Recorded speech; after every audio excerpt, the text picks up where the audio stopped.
Hi, everybody. I am here. So I know that I've pushed this thing back like 101 times, but since I scheduled it, but we here now.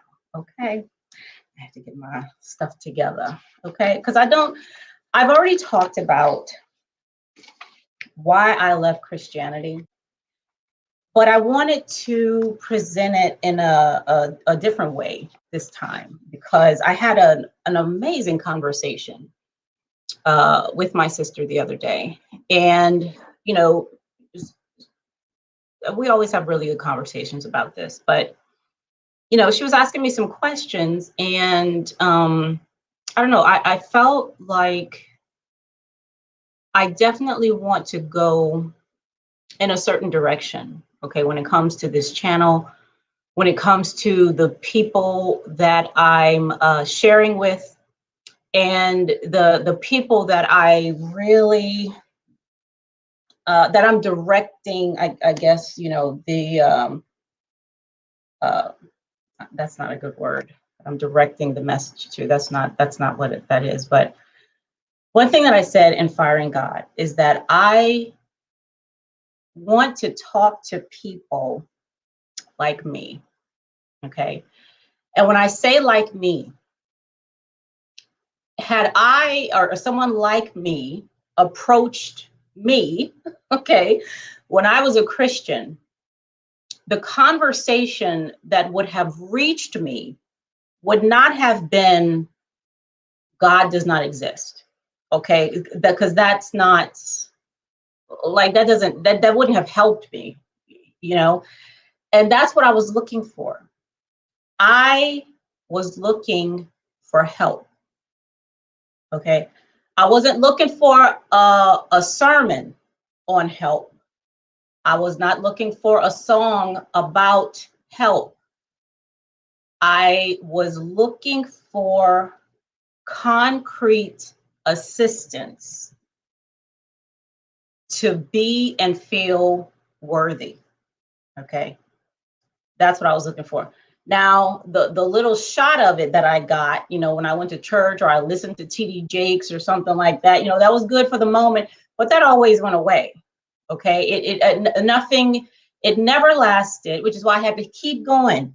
Okay. To the videos of TD Jakes and listening to Commission and all these folks singing the songs and the whatever to bring my spirits up. Okay. But I never got that concrete help that I was looking for. Okay. And that I thought I needed. Okay. Because I couldn't help myself from what I was believing. I could not help myself. That's not the kind of thing. I did not have that kind of power, right? To really pull myself up, okay, from my bootstraps. You understand? I did not have that. So because I believed I didn't, okay, I had to go to someone, I had to be somewhere, I had to, hang out with some folks who had what I didn't have. All right. So I could get what I needed, because I couldn't give it to myself. All right. That's what I was looking for. And that's what I want this channel to be about. Okay. I don't want it to be about, not believing in God and or non-dual whatever, it's not, that's not what this is. Okay, that is totally not what this is. This is real, it's practical, it's me. Okay, it's Cheryl. All right. So now I have all these people hashtagged, and I don't even know if you can see that. I don't even know if I did it right. Okay. But so because the way that I want to present this today is I want to use these folks as examples of what I'm talking about. Now, let me just say, these people are who these people are. They can do what the hell they want to do. And, it's got nothing to do with Cheryl, nothing to do with me, and what I do has nothing to do with them. Okay. That's not what's going on here. But what I am doing is because they're familiar people, and many of you who watch this may be familiar with them. If you're not, then, they have channels and they're on social media and all that. So feel free to get familiar. But I want to, instead of just me, talking about my own experience, I want to show you what I'm talking about, okay, when it comes to this. So first of all, let me just say, why was I a Christian in the first place? Okay, all right. And when I talk about this, I don't want you to think about this as something ethereal or unreachable. Like, stay right here, okay? Stay here. Just think of it like a football team, like whatever your favorite football team or whatever sport you are, or band or something, something you're a real fan of, okay? And people know you're a fan because you do what fans of that thing do, okay? Of these people do, all right? So I was a Christian because, number one, I was born into it. I was born into a family that was Christian. That's number one. Number one, okay? If I was born in India, all right, I would have been born into a family that is whatever, Indian, Hindu or something, like whatever going on. If I was born in Saudi Arabia, I would have been born most likely into a family, that was, I don't know, is it Islam or Muslim? Like, which one of those is the religion? Whatever, I think it's Islam, whatever it is. Okay, that's what I would have been born into. Number one, okay, all right. So that's number one. Number two, because I was born into Christianity, I was obligated to choose it. Okay, choose it, as opposed to not being a Christian. And I never even saw it as a choice, to tell you the truth. I never, at any point in my life, saw myself choosing to be Christian. I never saw that, ever. There was never one moment when I was like, even when I went up at 12 years old to the front of the church, okay, to confess my sins and become a Christian and all, or become a follower of Christ and all that. It's not like it's I don't know, it was just something I was obligated to do, okay? Even though they'll tell you, well, no, you can choose the Lord, or da da da da da, but you're telling a child, okay, you can choose the Lord and go to heaven or go to hell and burn forever and ever and ever. A child, you understand? A child you're telling this to, okay? So what am I going to do? And then you have everybody around you, everybody with authority, people that you love and that love you too, who are doing what Christians do, okay? Like I saw no choice there. There was no choice. There was no choice there. So that's number two, obligation, okay? Number three, I grew to love the feeling of family, okay, that you get when you're a Christian. When you're hanging around with other people who believe like you believe.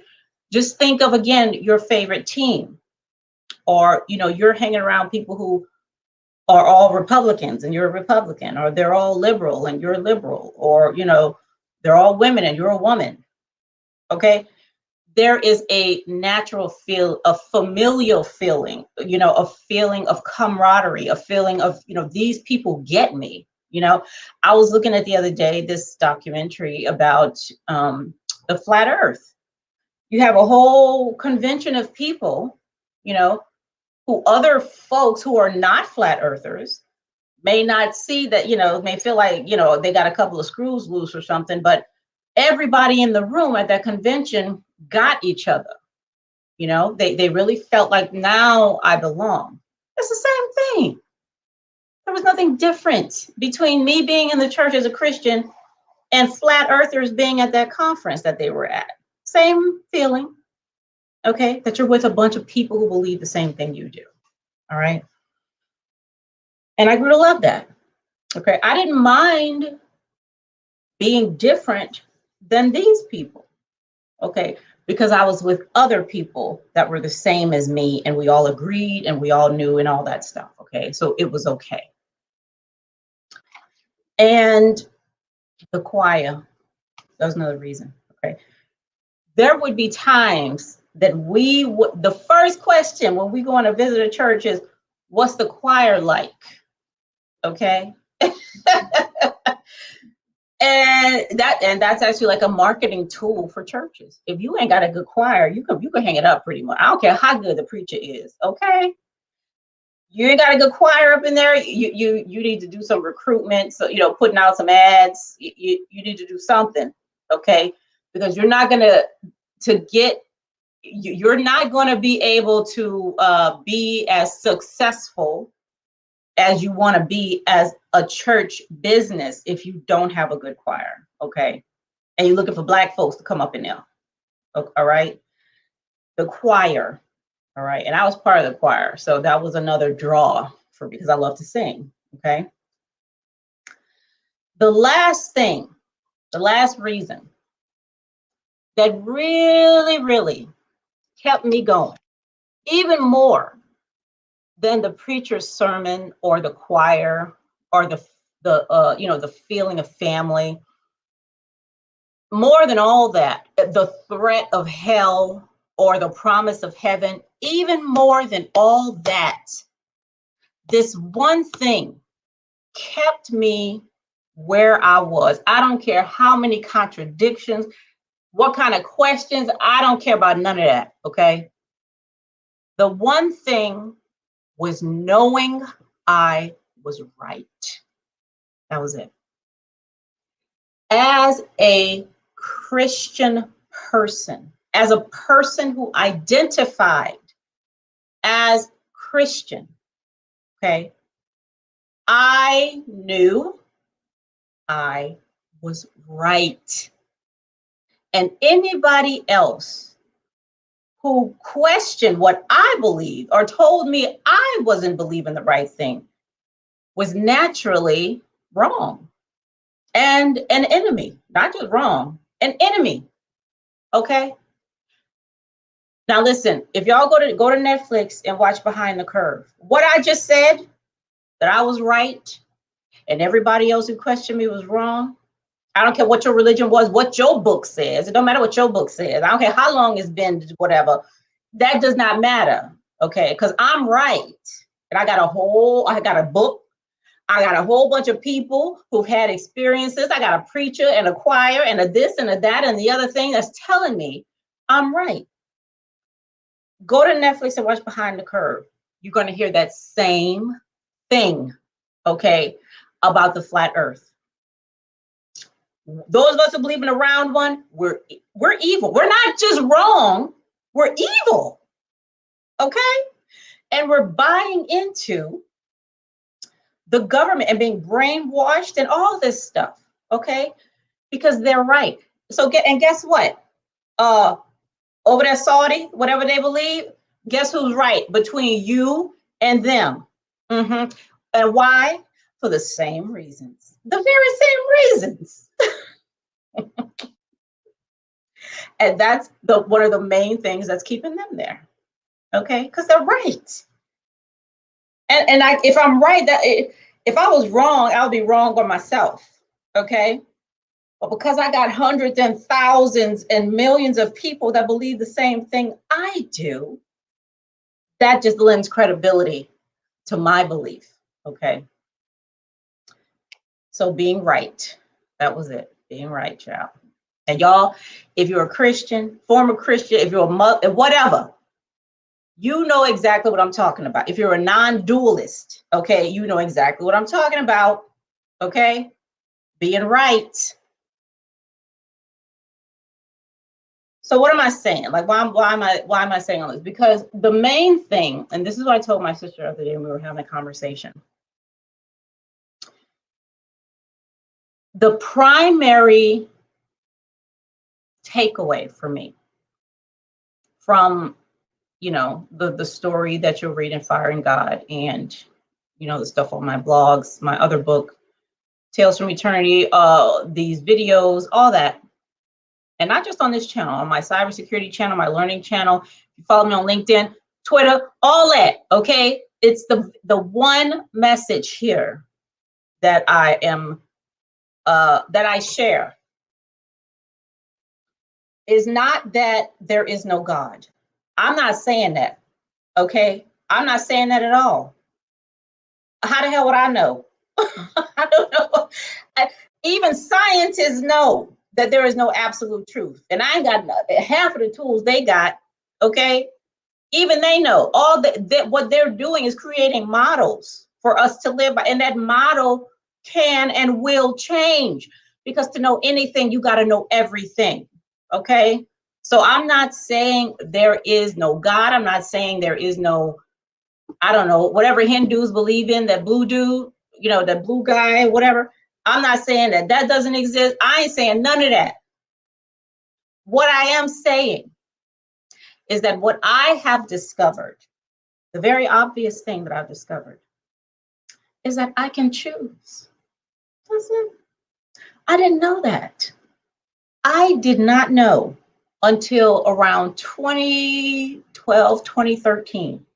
Okay, I'm 46 now, so however old I was back then in 2013. Okay, I didn't know that I could actually choose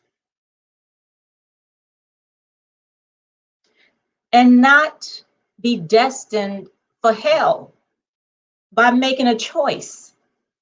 Okay, or whatever those other places are that you go to if you don't do right, or if you don't make the right choice. Okay, I can choose. I don't have to fear choice. That's what I was fearing. That's what frustrated me so much. That's the thing that had me worried and up at night and scared and angry and looking for and searching and hoping and praying and da da da, all of that, because I didn't know I could choose. I thought I was stuck. Okay, I thought this was it, Cheryl.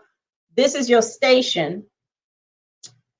You're a sinner and you're not worthy and you got to do all that and da da da. I could choose. Okay, I didn't have to stick with those beliefs at all. At all. And guess what? Guess what else? If I want to choose to go back and believe that stuff, I can do that if I want to choose to do that. Okay, if I want to start behaving and doing the same practices as Christians do, I can do that if I want to.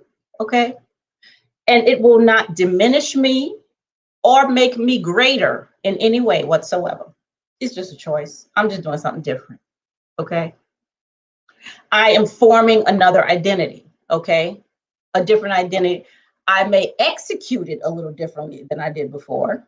Okay, you know what I mean? But the point is, I can choose to do that. All right, I can absolutely 100% choose to do that and do it without fear. All right, and we're gonna get to fear in a minute. So when it comes to TD Jakes, Sarah Jakes, the other people that I mentioned, what's her name? Tiffany Montgomery, Paula White, Kwame Brown. Those are the people that I want to, bring into this conversation, just as an example for you all, for what I'm talking about, okay? For the idea that what I'm doing here is all about demonstrating the possibility that you can choose again, without fearing that something horrible is going to befall you, without and I mean, like, it doesn't matter. Choose whatever. If you're a Hindu now and you want to choose Christianity, but you're scared because you don't, because whatever is going on over there in Hindu is telling you you can't, or you're going to get roasted or whatever, like that. That's what I'm saying is that's not true. Okay, you can make a choice. Okay, if you want to go from, just put, I don't even know how many religions there are. Okay, and then we're not just talking about religions either. Okay, because I say very clearly in Firing God that God is whatever that identity is that I've built up, that's made of beliefs. Okay, that's God right there. And we got a bunch of them. Okay, because it's that identity. as a Christian, as a Muslim, as a woman, as a Patriots fan, as a car driver, as a Black person, as a blonde, whatever. Those identities are making decisions for us. I'm not choosing anything. My identity as a mother is choosing this. Okay. And what I'm saying is that doesn't have to be the case. Okay. You can choose something else as a mom. Okay. You as a good mom too, or as a dad, you can choose something else. As a child, you can choose something else. Right. That's what I'm saying here. So there are some themes that I'm going to go over. Okay, y'all going to be here with me for a minute. Okay. Fear. This is what you're going to hear as I go throughout. These are the themes that also, in addition to me being right, the themes that had me going back, for more religion, more preaching, more singing, more all that, right? It was fear, number one. Number two is uncertainty. I didn't know what the hell was going to happen. That was uncertainty. Okay. And because I didn't know, that meant whatever was coming down the pike could be changed if it was something terrible. Okay. All right. Specialness. Specialness was huge. And what specialness means is that not that you're special as a Christian. No. That's not what that means. Doesn't mean you're special. It means whoever is looking at you is special.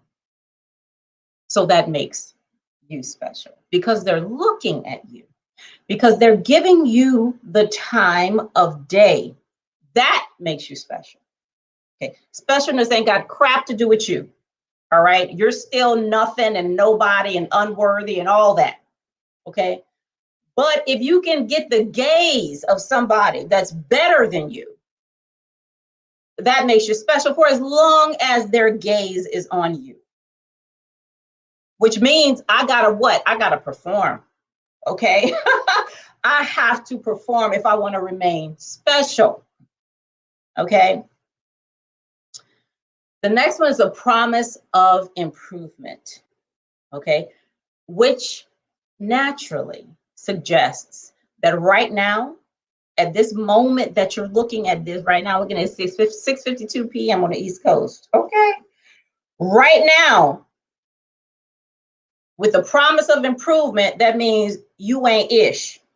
Okay. Because whatever, listen, at some point of your part of your life, you ain't ish. Okay. You got a lot of room for improvement. You need to get better. Not just you can, you need to improve yourself over here in this way right here. Okay. So the promise of improvement. But before you can be improved, you have to 100% believe that you are lacking in some kind of way. Okay. You have, something's got to be lacking. So otherwise, what's the use of improvement? Okay. There is always something lacking.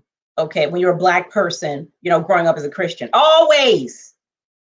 Tell me one time when you ain't lacking something. Okay. Even if it's not material, you are lacking something wrong with you.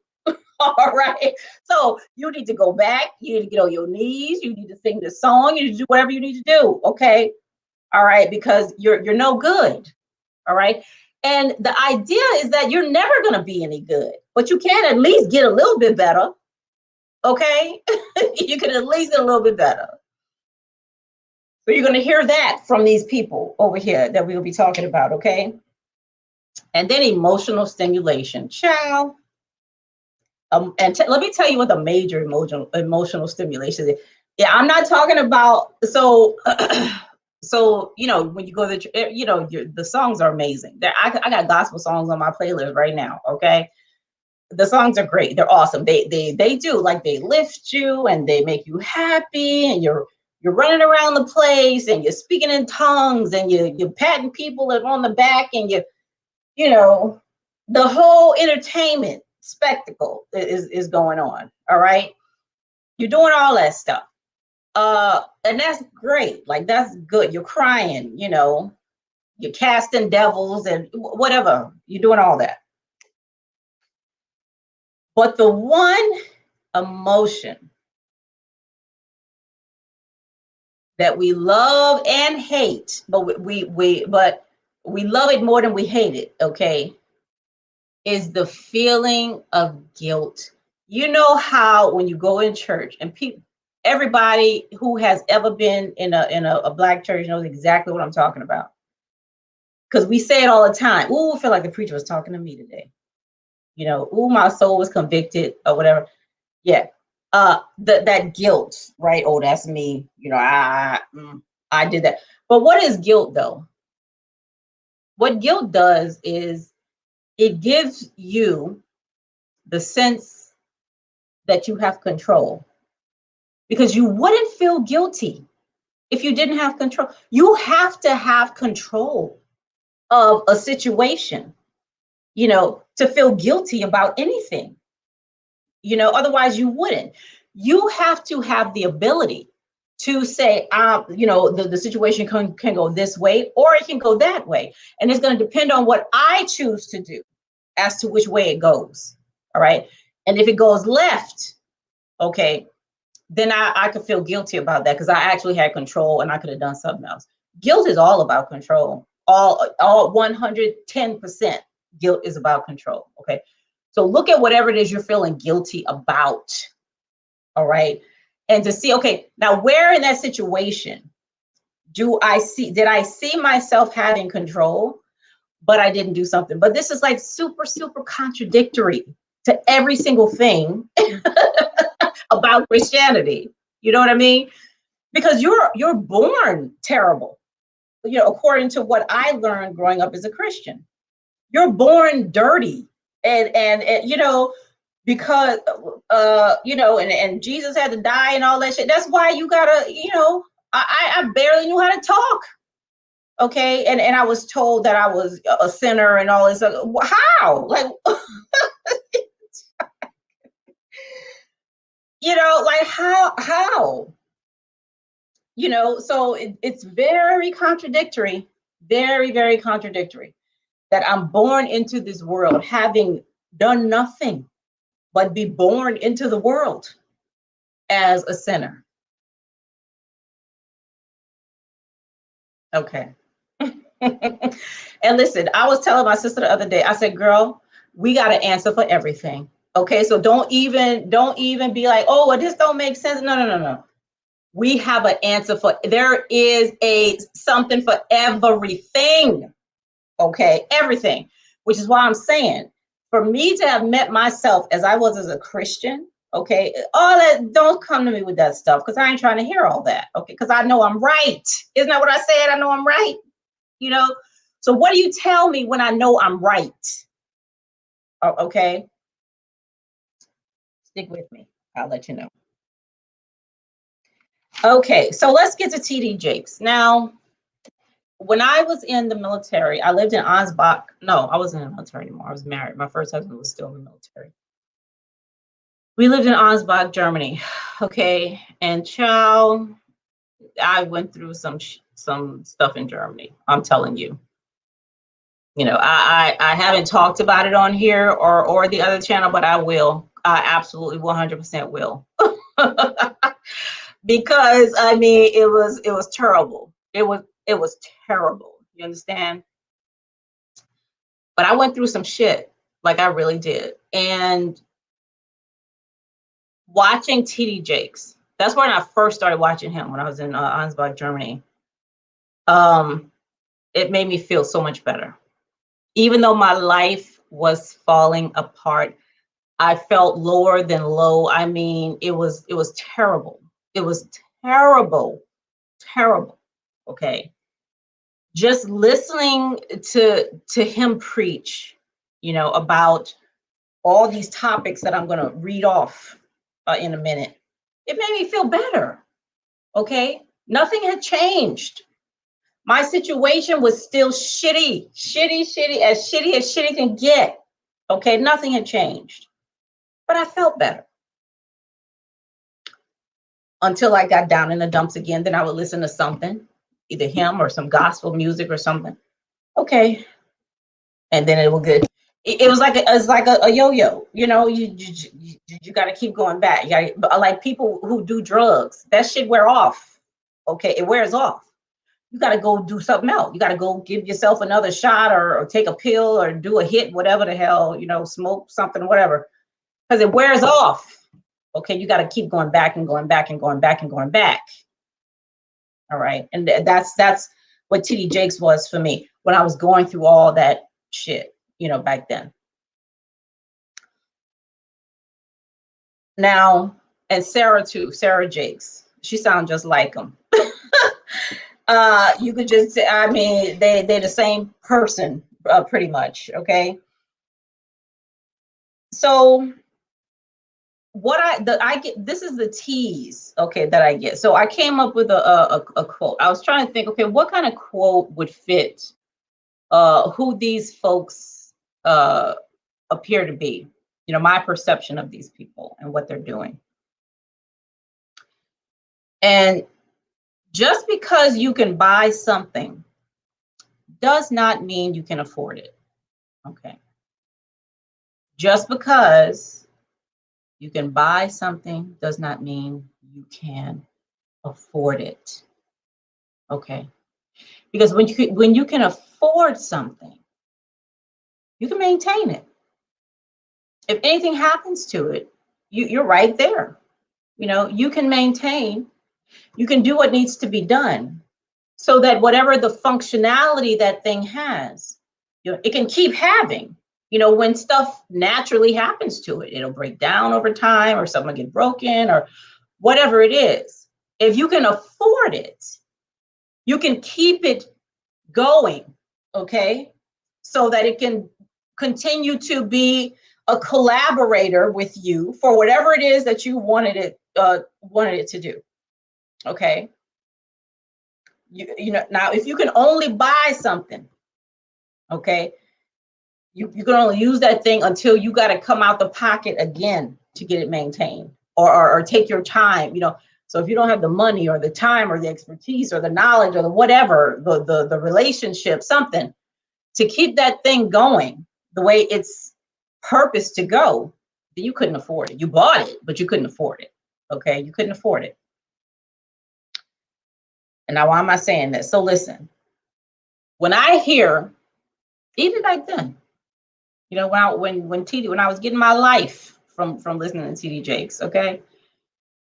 Even back then, when, you know how in school or wherever, you're about to get in a fight and you got somebody on your side who's bigger than you, stronger than you know that this person who's trying to fight you, if they really fought you, you know, you be in the hospital somewhere, okay? But because this person is there with you, you got all the confidence in the world, okay? And you get that little, don't hold me back, you know, that fake, don't hold me back, when that you really want them to hold you back because you don't want to have anything to do with this other person that's coming at you, you know what I mean? That's the kind of tease I get from TD and Sarah, okay? God is the bigger bully that's standing between you and that other bully that you are not equipped to fight. Okay, you do not have the equipment, you do not have the skill, you do not have the expertise, you do not have the knowledge, you do not have the motivation, you don't have any of that. Okay, so because you ain't got nothing, you need God between you and the world and life. Okay, so let me read you some of the so I went to TD Jakes' YouTube page or YouTube channel, and just to look at some of the titles that he had for his sermons. And just reading I already know what he preaches, okay, because it's all the same. It's all the same, okay? There's no original thought there anywhere at all. It's just presented, the same ideas presented in a different way. You know, him and Sarah. Listen, I'm just telling you, and some of y'all know too. You know when you go to church what you're going to hear. You know, because that's why you're going. That's why you're going, okay? Because you know what you're going to hear. You know what you want to hear, you know? So let me read you some of these titles so before I get to that though, with God between you and life, let me just say it like that, between you and life, okay, what you have is you're bold. Think about this now. You're bold, you're confident, you're assured, and you feel safe and protected. So you can say whatever the hell you want to say, okay? You can do whatever the hell you want to do. You can justify anything, okay?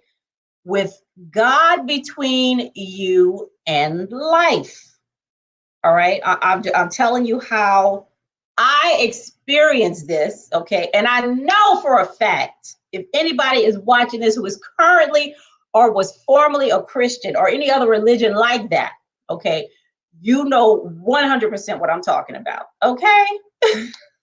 You know 100%. But so let me tell you some of the titles here. Let me tell you some of the titles. Adopted by Christ, living in the family. Okay, remember I talked about how one of the reasons I was a Christian and stayed there was because of that feeling of family. Like I'm part of a group. I am part of a group that is right. Okay, that's number one. That was one of his sermons. Here's another one. Nothing can stop you if God called you. Now, what does that sound like? You could do whatever you want to do. If God said that you are here to do this, it don't matter what nobody else says. You can do it, okay? Because he called you to do it, and he's going to equip you to do that thing, okay? Here's another one. Knowing in the noise. I haven't even listened to Knowing in the Noise, but let me tell you what it's about. Go listen to it, okay? And I promise you it's going to be what I'm about to tell you it's about, okay?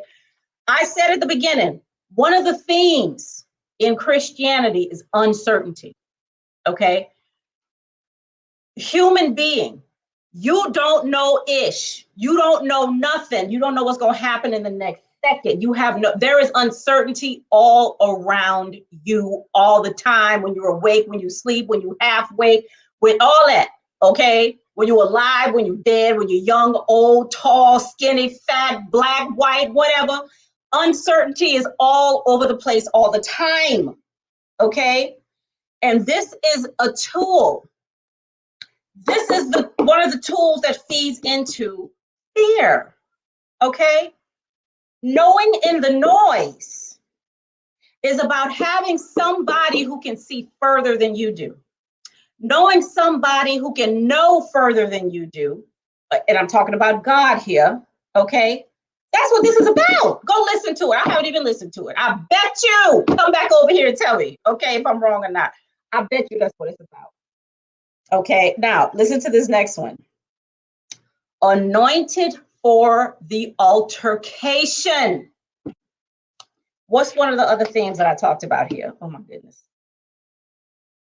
I talked about specialness, okay? And again, specialness is not about you. You are not special. That's not what that means. You ain't special. What's special is whoever is looking at you. That person or being or thing is special.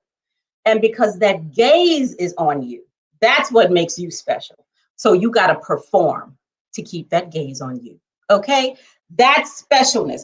That's what this one is about. Anointed for the altercation. I haven't even listened to it. I promise. Okay? I'm telling you, I know what it's about. All I gotta do is look at the title. Okay? I have been listening to these sermons since I was a child. I'm 46 right now. They haven't changed in 300 years. Okay? That's what I'm talking about. I bet you that's what it's about. Here go another one. You go through more because you're called to more. Now, this is Priscilla Shirer. Okay, this is her sermon, but it's the same sermon as TD and his daughter and every other minister out there. Okay, you go through more because you're called to more. What is this saying?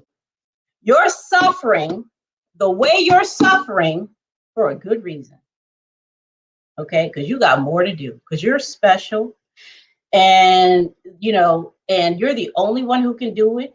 And, you know, and you're going to go through, the more you go through, that means the more that's in store for you. You know, it's like, I mean, there's nothing new here. Okay. There is nothing new here, you know. And when I was finally able to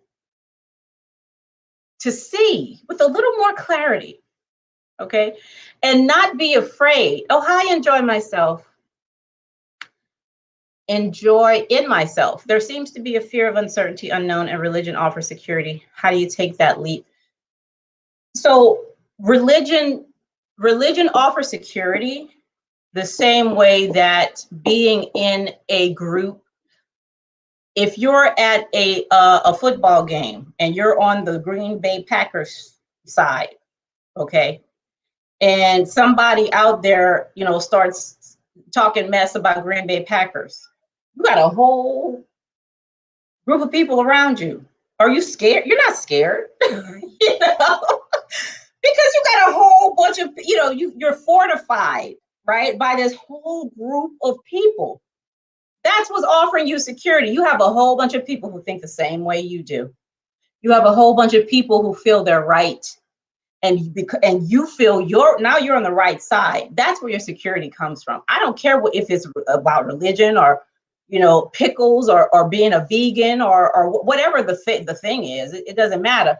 The point is, you have a whole group of people with you who think the same way. That's where you get your security. Okay. Your real security. That's where you get that from. All right. It's not the idea. Okay.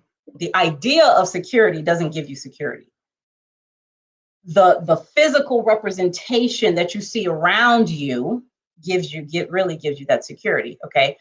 So to take a leap from the Green Bay Packers to say, you know what, I don't want to be a Packer fan anymore.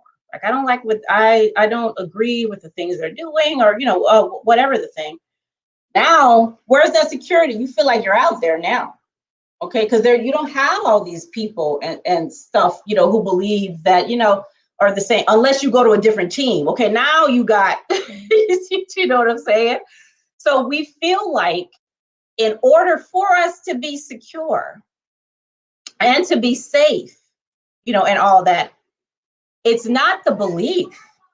It's the fact that other people believe it too. That's what makes us feel certain.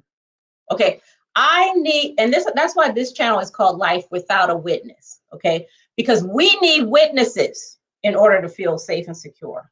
Okay? At least we feel that we cannot be safe and secure unless we have a witness to say, you know what, yes, you are safe and secure.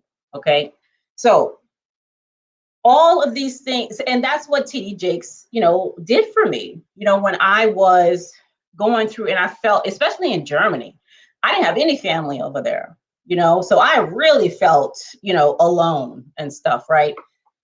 So now these kinds of sermons helped me, and they help people now today, you know. I'm not saying TD Jakes needs to stop talking about this stuff. You know, like I said, he's his own person. You are your own person. Everybody can do what the hell they want to do. You know, anything I say here, like, forget it. As soon as I'm done talking, forget you ever saw me or heard anything I say, because I'm not trying to change anybody's mind about anything. That is totally not what I'm doing. Okay. All I'm doing is sharing a perspective. That is it. That is it. That's it. That's it. Okay. I don't care if you change your mind, if you keep it the same, if you double down, that ain't got nothing to do with Cheryl. Okay. I'm just sharing. That's it. That's it. Okay. So, but the thing here, let me tell you what I learned though, because I'm no longer on the team. Like, I don't support the Christianity team. Okay. I don't go to the games. I don't buy the t-shirts. I don't give at the altar. I don't do the praying. I don't do any of the behaviors that people who identify as Christians do. Oh, you're absolutely welcome and Joy. And thank you for being here. I appreciate that. I don't do any of those behaviors. Okay, so there is no way that somebody can really look at me Like, look in my life, look at what I do, and know and say, oh, Cheryl's a Christian. Because no, because you ain't gonna see none of them practices at all. You can say Cheryl's a mother, because you'll see the behaviors of a mother. You'll say Cheryl's a professional woman, because you'll see me going to work and doing stuff. You'll say a lot of stuff about Cheryl, okay? But you won't say that Cheryl's a Christian. You won't say she's religious. You won't say, because I don't, those behaviors aren't there. Okay, they're not there. All right.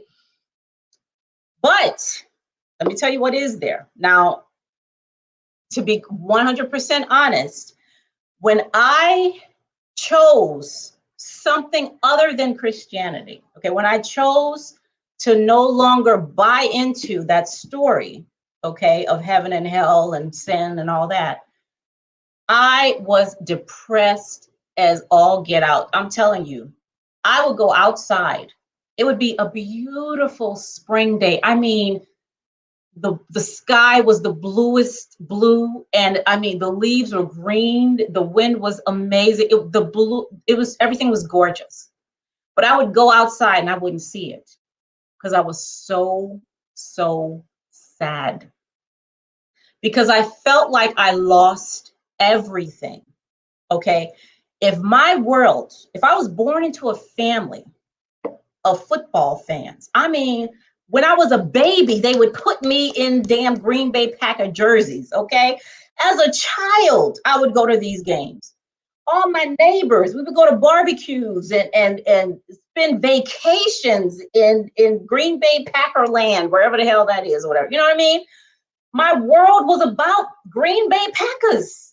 Okay, like that was my world, was about Christianity.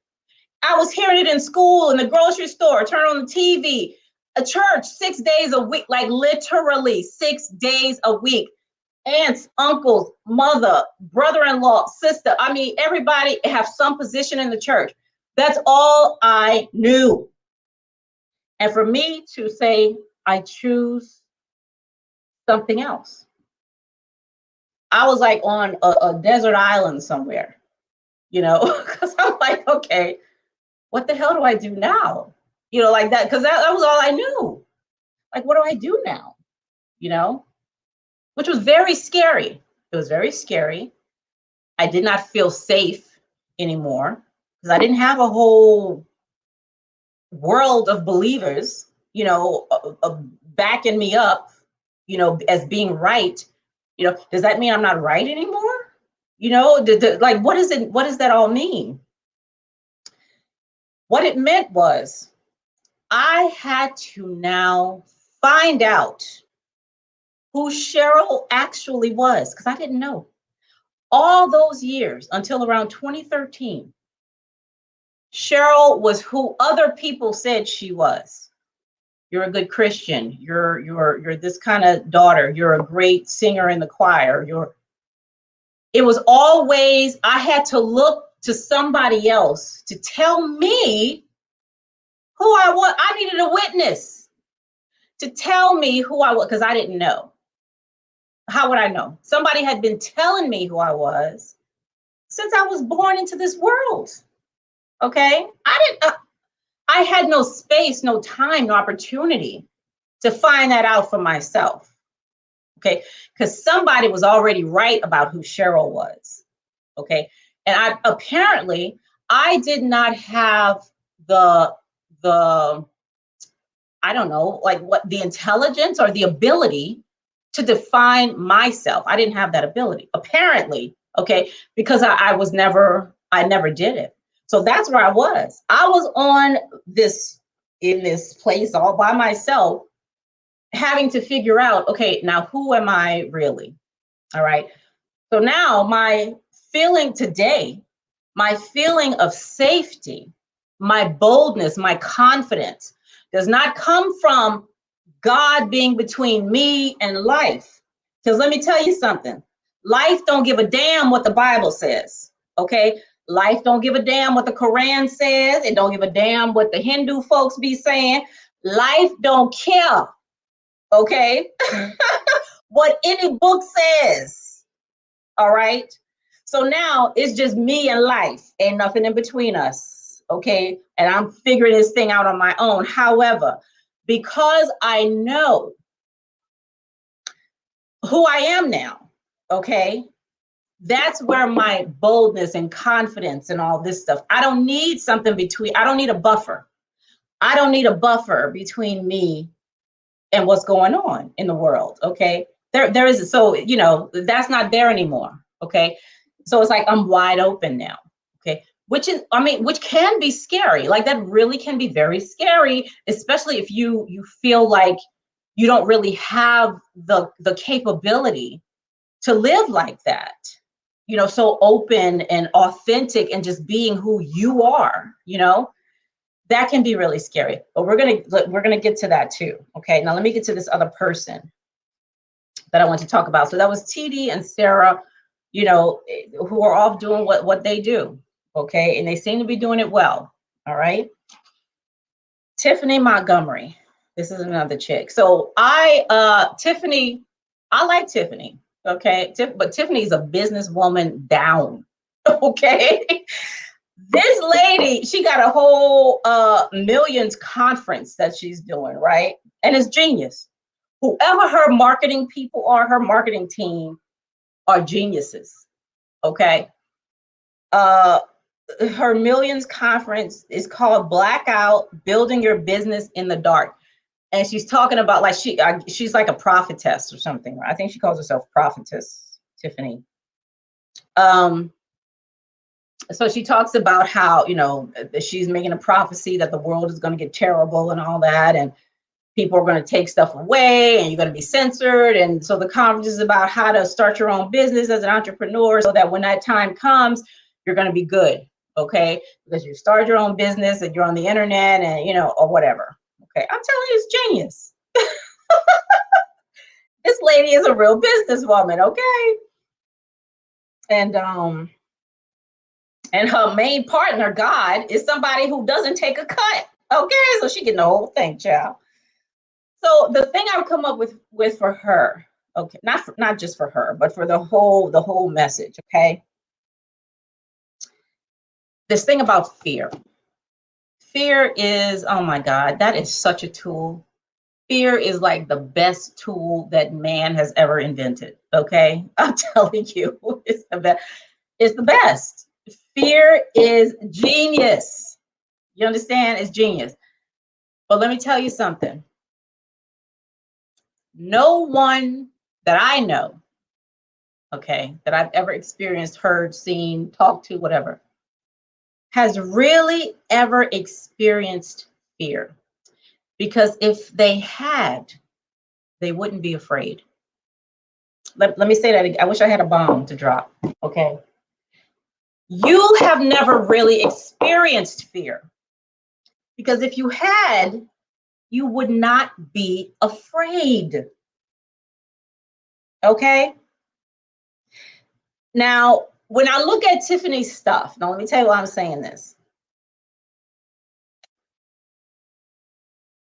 The uncertainty comes up a lot, knowing that, you know, we believe we don't know anything other than what's in this moment. I mean, we make plans, we you know, we set timers, we do all this stuff, but we don't really know what is going to happen in the next nanosecond. Okay, we don't. All right, not unless you claim to be a prophetess. All right. So there's uncertainty and the fear of uncertainty and gravitating towards a person who claims, hey, listen, you don't know what's going to happen in the next nanosecond. But I know what's going to happen in the next nanosecond, the next week, the next month, the next year, I know all that. Okay.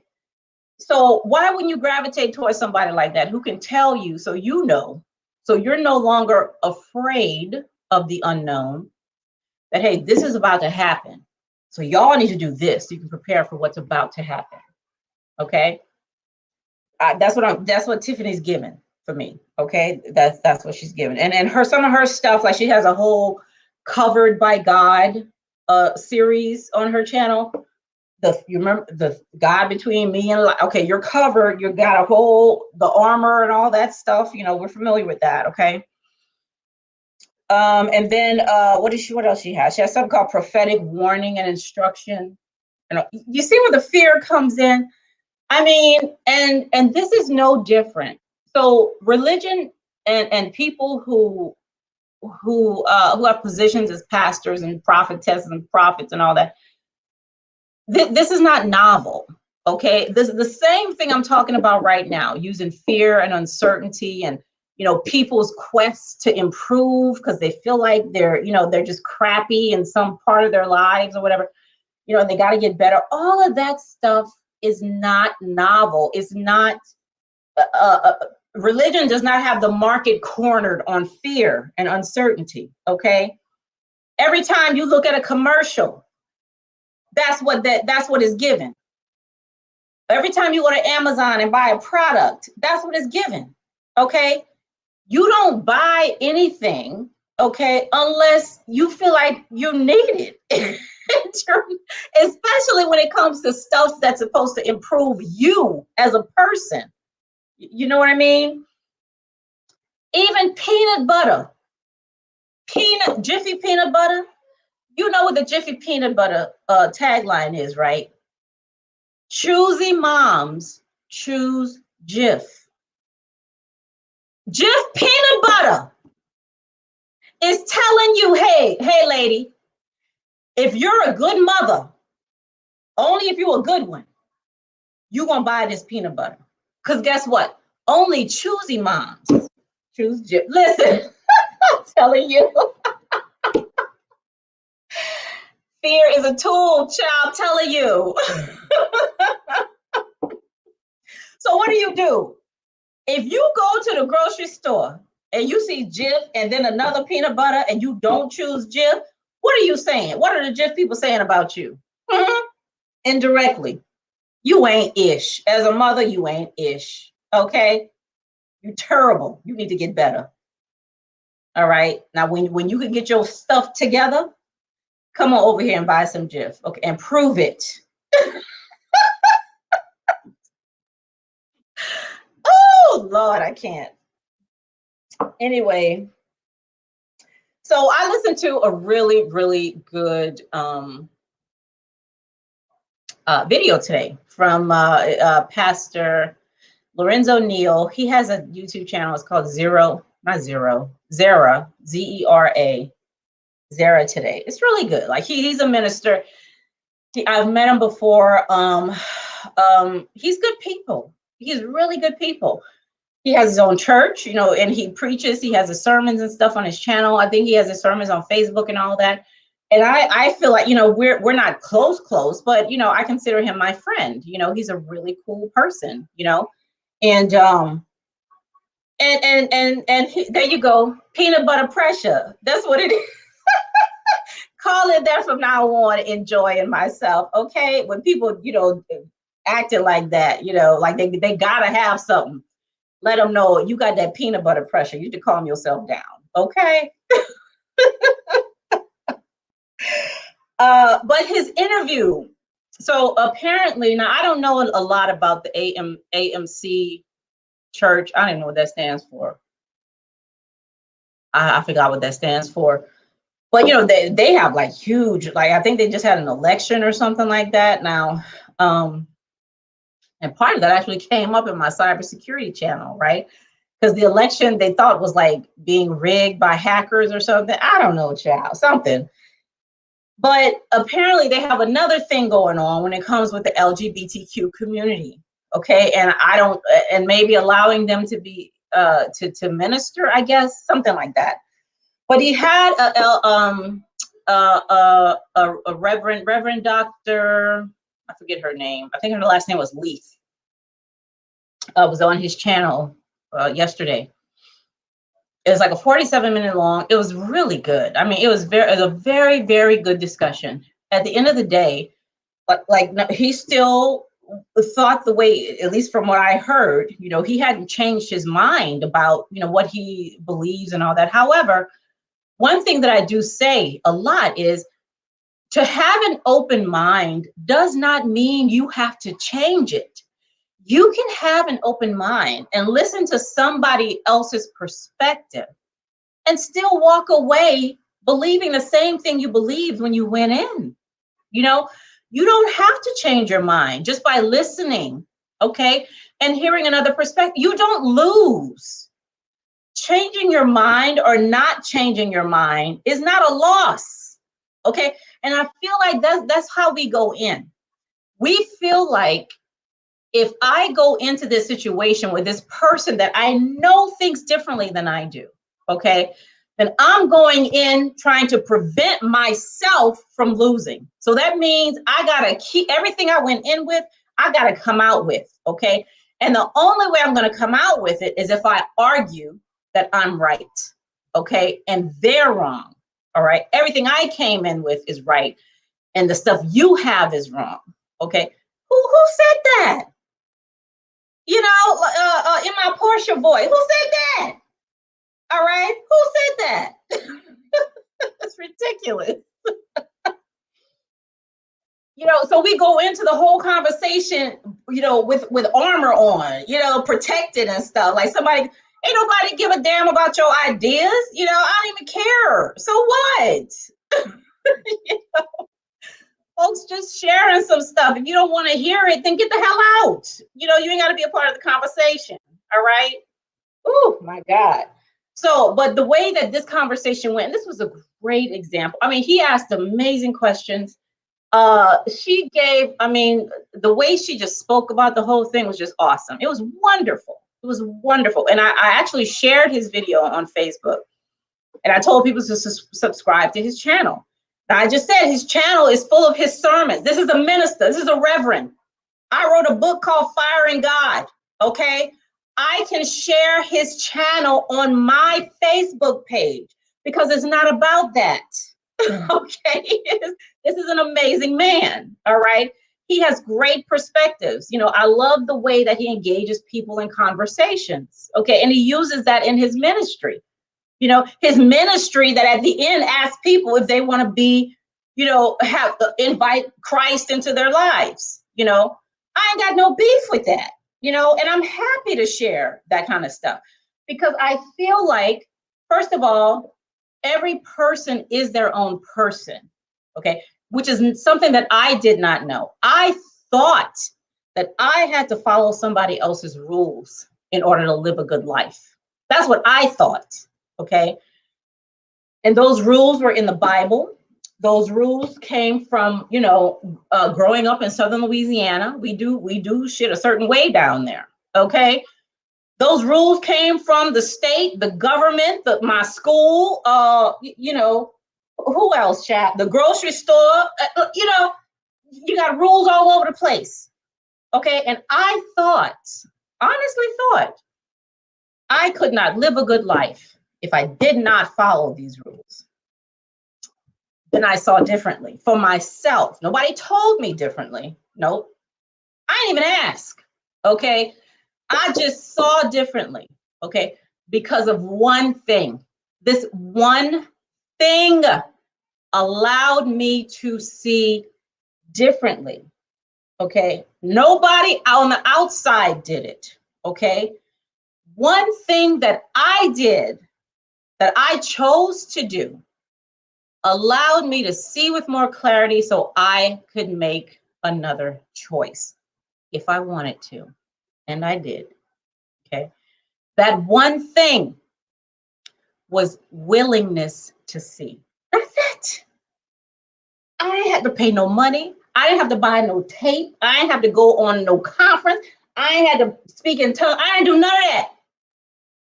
That one thing was my willingness to see.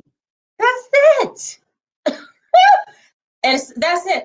I had been fighting against it for years, over 30 years. I've been fighting against willingness to see. I don't see that. Don't show me that. I'm already right. Okay. I don't need to see nothing else. I already got the answers. Okay. Just, you know, but that living that way got exhausting. Like it was literally exhausting. I was exhausted. muscle failure. So I was in the Army, right? We had to lift weights and do push-ups until we reached muscle failure. When you reach muscle failure, you can't do nothing. I don't care how motivated you are. That don't matter. When your muscles say, I ain't doing shit else, okay, you ain't doing nothing else. Okay. I had reached muscle failure, spiritual muscle failure, mental muscle failure. It was that exhaustion. All I had left was willingness to see. I was like, oh my God. Like, that's it. And there it was. And I'm not talking about anything spiritual or no light shining from, ain't none of that. No, I'm talking about exactly what you see what's happening right now. I'm talking in the camera and somebody, you listening or not listening, whatever. It was just like this, okay? Except now I was willing. That's it. I was willing to see. Now, one thing that Reverend Dr. Leith said that I really love, and I wrote it down. Jennifer, that was her name, Dr. Jennifer Leith. Reverend Dr. Jennifer Leith is her name. She said, because what they were talking about was I guess the head minister of AMC. Is it AMC? That's the movie theater, isn't it? I don't know. It's one of these big religions that he's part of. Anyway, they were talking about how the minister was saying that the issue of LGBTQ is not and what they're talking about doing with the LGBTQ population as far as preaching and stuff, it's a doctrinal issue. It's a scriptural issue. It's got nothing to do with laws and all that. Okay. So like we have to follow the scripture. This is what the scripture says. This is not me, but what she said was, first of all, the Bible is already when you get it in your hand, it's already translated. It's already been interpreted by somebody. It's already translated. So,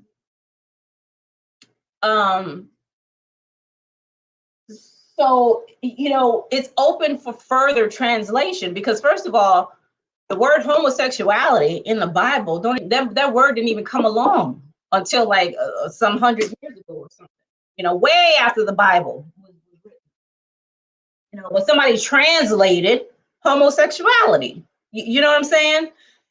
So she was saying we have to be critically minded about what we read in scripture. We have to be, because we've been critically minded when it comes to, she was saying, I don't know the history, but according to her, she was saying the church is where it is now, as far as the AMC or whatever that church is, because the original one was not about Black people having any kind of leadership roles, according to the Bible they were reading. Okay, so somebody critically looked at that scripture, that seemed to be promoting slavery, and said, hold on a second, this don't even sound right. Okay. So now, we're not going to interpret it that way. And we're going to move over here and do our own thing because we have a different perspective of that interpretation. So what she was saying is, hey, listen, where the homosexuality stuff comes in, we have to continue to be critically minded about what we are being told this interpretation means. Okay. And I thought that was brilliant. I mean, that is absolutely 100% true. At least from what I can see, you have to continue, to interpret, because things way back when, if we stayed with the original interpretation, where would we be today? Seriously, come on now. Which leads me to, oh Lord, Paula White and Candace Owens. Now, to tell you the truth, Paula White, okay, when you say enjoying myself, is the willingness to see and be wrong about everything, not seen as a threat to your identity or survival. Uh-oh. Hold on one second. I'm gonna get your question right here. Hello. Hey, boo. Are you on your way back? Oh, okay. Well, let me call you back, okay? Because I'm on video, and I'll call you back. All right. Bye. That's my sweet pea. He's on vacation. My boyfriend. My kids. All right. Is the willingness to see and be wrong about everything not seen as a threat to your identity or survival? Yes, it could be a threat. Yes, because if you, so let me use myself as an example. So first of all, you're not anything. You're not anything without proof. Okay. I'm not a human being. I'm not a woman. I'm not alive. I'm not on earth. I'm not sitting in a chair. I'm not anything, and I'm not doing anything without proof. Okay? So what I do, what I seem to be doing, helps me build up that proof. Just like when I said earlier, how if somebody looks in my life for evidence of a Christian, they're not going to find it because that's not my identity anymore. Okay? Is the willingness to see and be wrong about everything not seen as a threat to your identity or survival? When I had that experience in my bed, not my bedroom, in my at work that I talk about in Firing God, everything at one time, just all those identities that I built up, all of them. I mean, it's like hundreds. If you do, I have a whole exercise I do with people, okay, to see what their roles are in relationship to the connection, okay? You can get hundreds, I'm telling you. All of it just dropped. It was just gone. Okay. Now, at that moment, which is why I said the thing about fear, if you really knew what fear was, you wouldn't be afraid. Okay. Because that's not what fear is. Fear don't make you scared. Okay. Fear, that's not what that is. Okay. But when all that stuff, okay, was just gone. All right. I thought as I saw, because when it was leaving, it felt like I was dying. Because your word survival there, it felt like I was dying. Okay. It felt like I was about to leave this world. I'm dying and there's nothing I can do. But then everything was just as it is. Okay. And I was like, man, I could breathe. Like I had room. It was okay. It was okay that there was no identity there. It was fine. It was absolutely fine. And I also said, and I knew, and this is again why my channel is called Life Without a Witness. I did not need nobody to tell me anything. Nothing. I did not need a witness for anything that I was seeing and being in that moment. Not one, I didn't need it. I was sure as sure. I was assurance. I didn't have assurance. That's what the hell I was. Okay, so a witness for what? All right, a witness for what? So in that I saw in that moment, like, why. When I came back, I guess you can say, I don't know, I even got the words for this stuff. The Christian identity was not there. It felt like a hole, like there was like a whole void, like in a piece of me that was just going. I'm like, there was like nothing there, that whole, everything else like came back, but that Christian part was just not there anymore. Back to the Candace Owens story, okay? It was just there. So as far as the Paula White and Candace Owens, right? Now, Paula White, that girl, I feel like she needs a damn psychiatrist or something, because she done lost it. Okay, I feel like she has really lost it. However, Candace seems like she's lost it too. Okay, and I'm saying that because when I hear them, and when I think back to even myself, okay, everything I did, I was doing because I thought somebody was looking at me. Okay. I thought somebody was seeing me, hearing me, not just the stuff I was saying out loud, but the things I was thinking. I thought somebody could see that. Okay.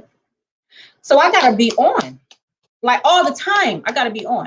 And I feel like when I hear Paula White talk and when I hear Candace, I feel like somebody, and I'm not just talking about God, I'm like talking about some person, some other person with a heartbeat out there. Okay. It's like looking and listening and trying to figure out if you're going to say the right thing. It's almost like how, you know, how we learn that when ministers, when people, when slaves started to, or I hate that, not slaves, when enslaved people were made to teach other enslaved people about the Bible, you had to have the master of the house sitting there next to him to make sure he was saying what he was supposed to be saying about what was in the Bible. He was preaching it right.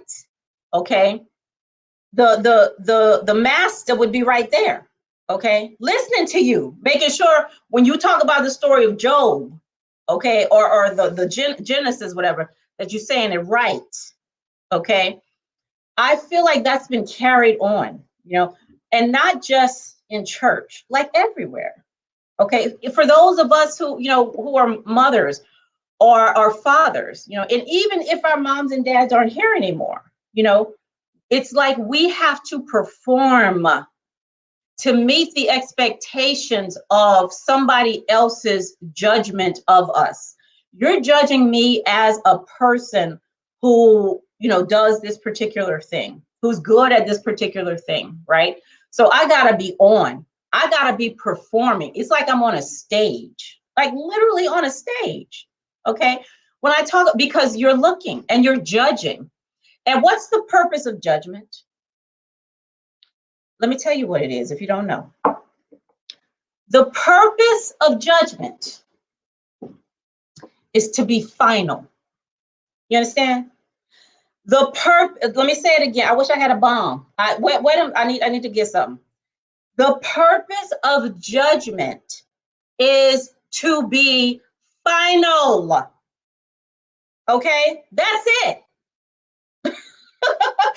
That is why we are so afraid of other people's judgment of us. Okay? And that is why we do a lot of the things we do. That's why we buy Jif when we go to the grocery store, even though the Giant brand is $2 cheaper. Okay? Because we're afraid of being judged. Because judgment is purpose to be final. Okay?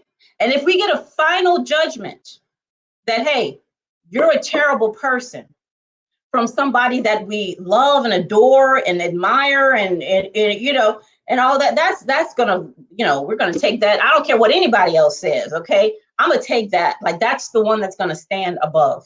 Okay, that's I don't care what anybody else says, okay? That's the one that I'm gonna give attention to, because that's the one that's more true than the other ones. Do you know what I'm saying? So that's the kind of tease I get when I hear Paula White talk. She's not really talking from who she really is. Neither is Candace Owen. Okay, that's not what I'm getting from them. Even if she has those actual ideas, it still feels to me like it's not coming from her. It's coming from the expectations over here, and then through her, and then out, so that we hear it. You know what I mean? That's what I feel. And that may be completely wrong. I know these people. Okay, I'm just telling you my impression. So the whole point of this channel, okay, is not about bashing religion and bashing TD Jakes and Paula White and all these people. No, okay, it's not about that at all. It's about what I said in the beginning. I was looking for somebody like me, okay? Like me right now today. Okay. Because the it's the devil and you just gotta pray and the Lord ain't gonna put more on you than you can bear. Like that stuff was not working for me anymore. Because I'm like, listen, something else is going on here. This cannot be all there is to life. It just can't. Paying bills and getting my credit score up and trying to find a good man and taking care of my kid. Like they cannot. There's no way that's what all life is about. It can't be. I refuse to believe that. Okay. So these explanations about, the Lord got something better, and I ain't trying to hear all that no more. Okay, I'm not. So I had to just, all that got blocked out because that's not doing it for me anymore. Okay. At one time I was good with that, but no, I know that something else is going on here. Okay. And I'm going to figure that out. I don't care what the hell it takes. I'm going to figure out what's going on here. Okay. Because it's not what I've been told. It's not. And I'm not saying that like there's a whole conspiracy. Okay. Because people are telling me, what they've been told. You know what I mean? And what they believe. What the hell else can I expect? But I'm going to take the time to find out. I'm going to ask my own questions. Okay. And not of other people. I'm going to ask my own questions and I'm just going to wait. And even if asking that question means some part of my identity is at risk, that is just going to have to be at risk. Okay. Because my ability to understand and know what the hell is happening here is worth the death of my identities. Okay. I just got to the point. That's just where I was. Okay. That's just where I was. So this channel is about Cheryl. I'm talking to the old Cheryl. Okay. The Christian Cheryl who knew she was right and all that. Listen. What I'm saying here is about living with integrity. And I don't mean telling the truth. That's not what integrity means. It's living an integral life, living a life that is yours, not somebody else's. Because that's a lie.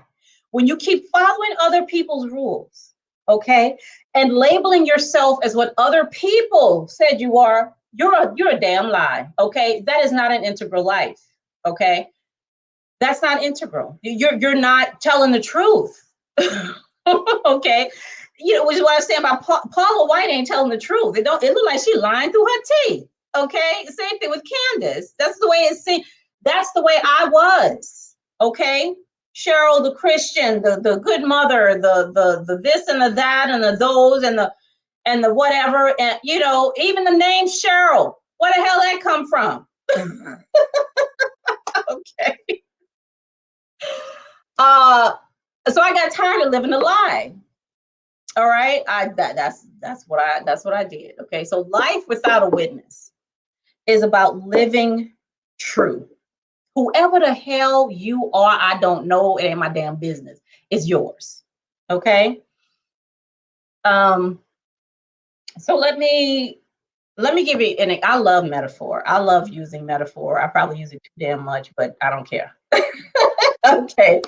Let me tell you very simply what I'm talking about. And this is what I've been listening to Kwame Brown a lot, and I really like him because he seems like he's, like a good example of what I'm talking about as being integral, and that doesn't mean that you ignore like other people's feelings or thought. That doesn't mean that at all. Let me tell you what it means. So, and again, I'm using metaphor here. Okay. So the sun, like the sun outside, okay, the hot ass sun. It was hot today, child. The sun has two main qualities, okay? Heat and light. Heat and light. Now think of yourself as a sun, and you have qualities that just, you have qualities that just come with who you are, okay? For the sun, it's heat and light. The sun don't know shit about an earth or a Mercury or whatever. Sun, I mean, you know, who cares about an earth? What is an earth? You know, it don't know nothing about that. All it knows is, and all it does is shine and you know, give off warmth, because those are its qualities. It's not trying to do nothing or whatever. All it's doing is being a sun. That is what it means to live an integral life. Because the sun is being what it is and not trying to live through somebody else's rules and perspectives and judgments and please this person and that person and those people and this God and that book and this over here and all that. You know, it's just doing what a sun does, okay? Because of that, because of its authenticity, look at what you got here. You got a whole earth, child. We got beautiful trees and flowers and people and animals, and it's gorgeous. I mean, it's just, and I don't even know what's going on them other planets and stuff, okay? It's just beautiful. You know, the sun's setting right now, beautiful. Just because it's doing what it's doing, okay? And you also got folks around here with cancer and sunburn and all this other kind of stuff, but hey, the sun's doing what it's doing, okay? Because that's what it does. What are you doing? You know, if the sun was like us, like a person, it would be all over the damn place. It'll be like, okay, I'm shining too much over here. You know, this thing says like I'm too much heat over there, and I gotta darken it at the bottom. And I mean, it would be of no use to anybody. We'd be dying over here, okay? If the sun was worried about other people's judgments, you know what I'm saying? So unless you want to die here while you're alive, I suggest you try to find out who and what you are, okay? And again, just have an open mind about it. Just be willing to find out, okay? That's all. That's it, that's all. Just be what, and you can come away with the same rightness, the same beliefs, the same whatever, okay? You could buy a GIF, you could not buy a GIF, it's all up to you. You're a caterpillar now, you're a butterfly. I know. I just got this top. I got a black one too. I love them. But yeah, so that's all I had for you today. Okay. So that's why I'm not saying I ain't got no beliefs. Child, I got beliefs on top of beliefs on top of beliefs. Okay. But now I know what they are. Okay. I know that my identity has been built up with some like Lego blocks. I know I did that. Okay. And I know that I could, take that stuff down if I don't want it. I could choose something else.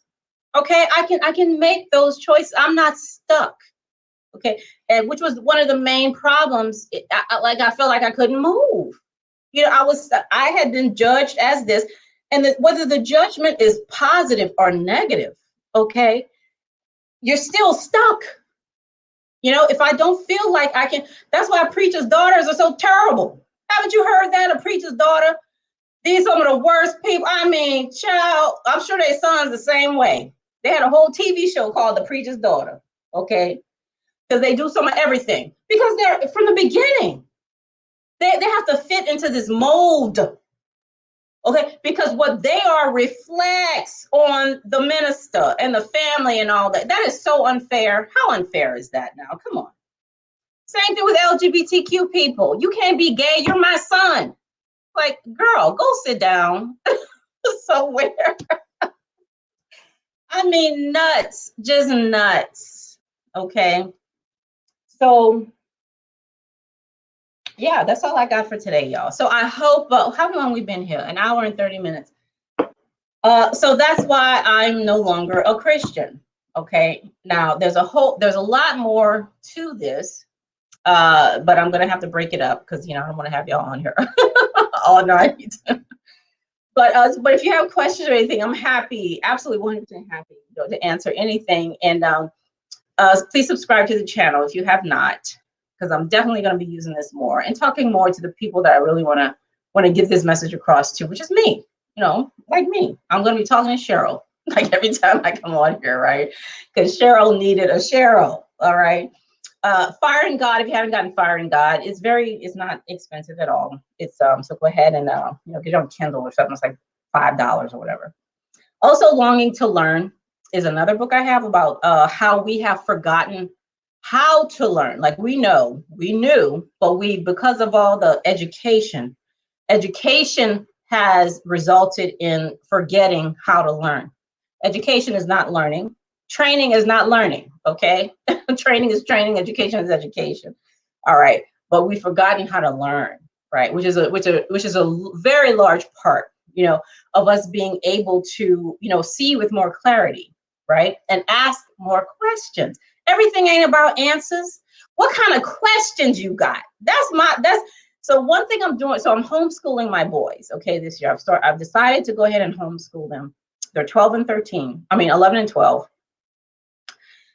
And our tests that I'm creating are not going to be about finding the correct answer. What they're going to have to do is come up with questions about what they learned, because I want to see how their questions are evolving. Because if their questions are evolving, then that means they're learning something, because you cannot ask a question. There is not one question you can ask without knowing something for certain. Not one. I don't care if the question is, what time is it? Okay.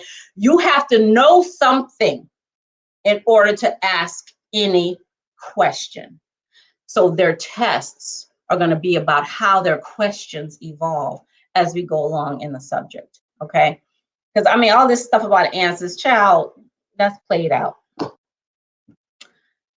Anyway, so I'm going to go, and I want y'all to have a good evening, okay? And again, subscribe to the channel. Please be back here next time, or just catch the replay if you want, okay? And don't forget to ask me any questions that you would like in the comments. So I'll see you all next time. Have a great evening. Thank you so much. Enjoy in myself. I appreciate you being here.